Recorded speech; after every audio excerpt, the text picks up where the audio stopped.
నీ జీవితంలో ఎలా నడిపించబడగలుగుతున్నావు, ఎలా పోషించబడగలుగుతున్నావు, ఎలా ఉన్న కుటుంబాన్ని పోషించుకోవాలి అనే సందిగ్ధావస్థలో ఉన్నావా?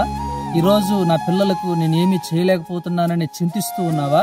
ఎందుకో తెలుసా, దావీదు అంటారు, యెహోవా నా కాపరి, నాకు లేమి కలుగదు. ఎందుకు ఈరోజు నీ ఇంట్లో ఎంత కష్టపడినా సంపాదన లేదో తెలుసా? ఎందుకు ఈరోజు నీవు పడుతున్న ప్రయాసకు లాభము లేదో తెలుసా? దేవుడు నీ ఇంట్లో కాపరిగా లేడు. దేవుడు కాపరిగా నీ ఇంట్లో ఉంటే ఒక మాట గుర్తుపెట్టుకో, ఖచ్చితంగా ఆయన నిన్ను కాపాడగలడు, నిన్ను రక్షించగలడు, నిన్ను లేవనెత్తగలడు, ఆశీర్వదించగలడు. దావీదుకు తెలుసు ఆశీర్వాదం ఎక్కడుందో, దావీదుకు తెలుసు ఎక్కడ పోషించబడగలడో, దావీదుకు తెలుసు జయం ఎలా సంపాదించగలడో. అందుకే దావీదు అంటారు, జయము యుద్ధము యెహోవాదే యుద్ధము.